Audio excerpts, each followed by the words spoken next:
Hello everyone, I am Shikha Srivastava and I welcome you to my channel. और आज हम commerce classes start करने वाले हैं। So today we learn some accounting important term. These are some important terms. First is business, an organization or economic system where goods and services are exchanged for money. It is called business. कोई भी एक ऐसी activity या कोई भी एक ऐसी economic activity या जहां गुड्स और सर्विसेज का एक्सचेंज होता है उसे हम बिजनेस कहते हैं। या कोई भी एक ऐसी एक्टिविटी जहां कैश का इनफ्लो आउटफ्लो, सेल परचेज किया जाता है और प्रॉफिट अर्न किया जाता है उसे हम बिजनेस कहते हैं। Next is capital. In accounting, capital is brought by the owner into the business in cash or in kind of asset. कोई भी ओनर या प्रोपराइटर बिजनेस स्टार्ट करते समय बिजनेस में जितना भी कैश और asset, any kind of asset, जितना भी इन्वेस्टमेंट करता है उसे हम कैपिटल बोलेंगे। जैसे कि कोई कपड़ा व्यापारी है और वो बिजनेस स्टार्ट करते समय कपड़ा बनाने के लिए कुछ मशीनें और कैश बिजनेस में इन्वेस्ट करता है तो उसे हम कैपिटल कहेंगे। Next, drawing. Any withdrawal by the owner from the business in cash और एनी काइंड ऑफ एसेट। कोई भी ओनर या प्रोपराइटर बिजनेस में से अपने पर्सनल यूज के लिए अगर कुछ कैश या कोई भी एसेट विड्रॉल करता है तो उसे हम ड्रॉइंग बोलेंगे, जिनका पेमेंट उसे फ्यूचर में विद इंटरेस्ट बिजनेस को करना पड़ेगा। Next, business transactions. Business deals for goods and services in form of cash or credit with any other business or individual is called business transactions. कोई भी business है, जितने भी सेल परचेज हैं, cash के इनफ्लोज आउटफ्लोज हैं, उन्हें हम बिजनेस ट्रांजैक्शंस या व्यापारिक सौदे कहते हैं। बिजनेस ट्रांजैक्शंस दो तरह से कर सकते हैं, कैश ट्रांजैक्शंस और क्रेडिट ट्रांजैक्शंस। जितने भी लेन देन का हम कैश में तुरंत पेमेंट कर देते हैं उन्हें कैश ट्रांजैक्शंस और उधार के लेन देन को क्रेडिट ट्रांजैक्शंस बोलेंगे। There are two impacts of business transactions, one is debit and other is credit.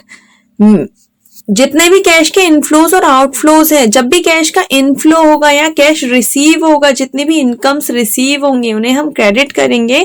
और जितने भी पेमेंट्स है, जितने भी कैश का आउटफ्लो है, जैसे payment of salary, payment of wages या एक्सपेंसेस का पेमेंट हम करते हैं तो हम उन्हें डेबिट करेंगे। और जितनी भी इनकम्स हैं, इनकम सारी रिसीव होती हैं जिन्हें हम क्रेडिट करते हैं।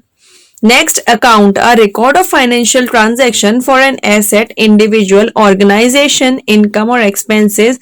For example, machinery account and salary account. जितने भी business transactions हैं उन्हें हम जिस प्लेस पर रिकॉर्ड करते हैं उन्हें हम अकाउंट बोलते हैं या खाता कहते हैं।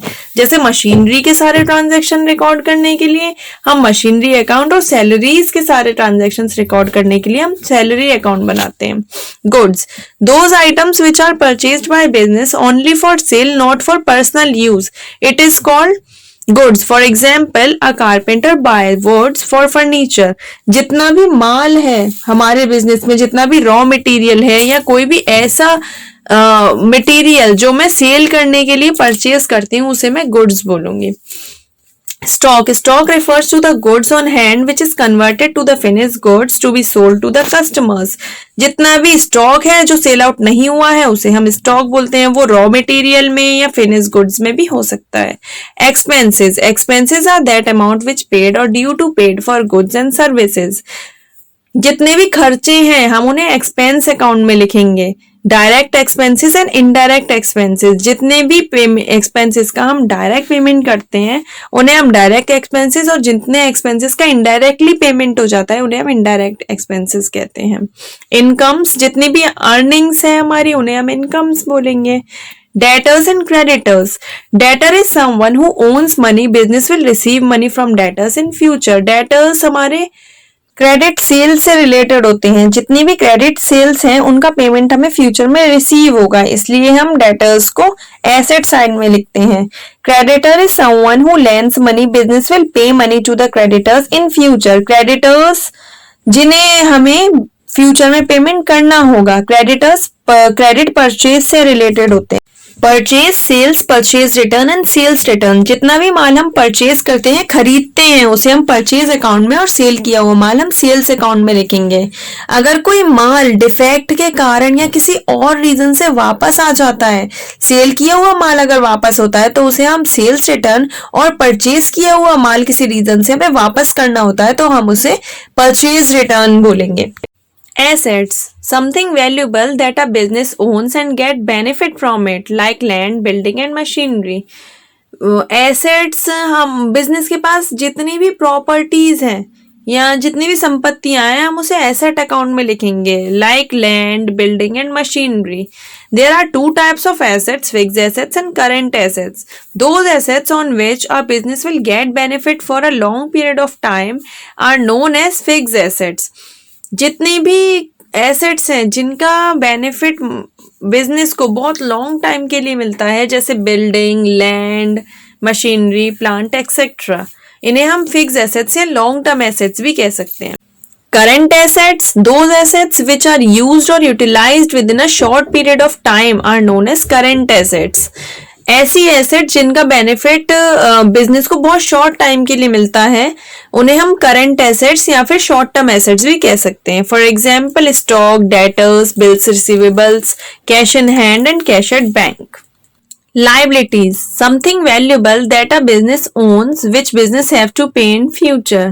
Liabilities को एज अ रिस्पॉन्सिबिलिटी कह सकते हैं, क्योंकि लाइबिलिटीज का पेमेंट बिजनेस को फ्यूचर में करना होगा, जैसे कि लॉन्ग टर्म लोन्स हैं, short term loans, debentures, creditors etcetera. There are two types of liabilities, fixed liabilities and current liabilities. Fixed liabilities, these are long-term liabilities. For example, debentures, long-term loans. Fixed assets को हम long-term liabilities भी कह सकते हैं, क्योंकि business को इसका payment after long time करना होगा, जैसे डिबेंचर्स का या लॉन्ग टर्म लोन्स का पेमेंट बिजनेस को लॉन्ग टाइम के बाद ही करना होता है। Current liabilities, these are short-term liabilities. For example, creditors, short term loans, bills payable. ऐसी लाइबिलिटीज जिनका पेमेंट बिजनेस को आफ्टर शॉर्ट टाइम करना होगा, उन्हें हम शॉर्ट टर्म लाइबिलिटीज या करंट लाइबिलिटीज कह सकते हैं। For example, creditors, short term loans और business payables. Profit, loss, discount and rebate. Profit और लॉस, बिजनेस में जितने भी प्रॉफिट और लॉस होंगे हम उसे प्रॉफिट एंड लॉस अकाउंट में लिखेंगे। डिस्काउंट, रिबेट, डिस्काउंट भी हम जानते हैं, और रिबेट जब हमें पेमेंट करना होता है, जैसे कि हमें 3 मंथ्स बाद पेमेंट करना है 2000 रुपीज का, लेकिन हम 2 मंथ्स बाद ही उसका पेमेंट कर देते हैं, तो हमें कुछ भी कंसेशन मिलेगा पेमेंट में। जैसे कि 2000 का पेमेंट करना है तो हमें अगर 10% कंसेशन या 20% जितना भी कंसेशन मिलता है उसे हम रिबेट कहते हैं, और उसे हम रिबेट अकाउंट में लिखेंगे। Thank you for watching my video. Please like, share and subscribe.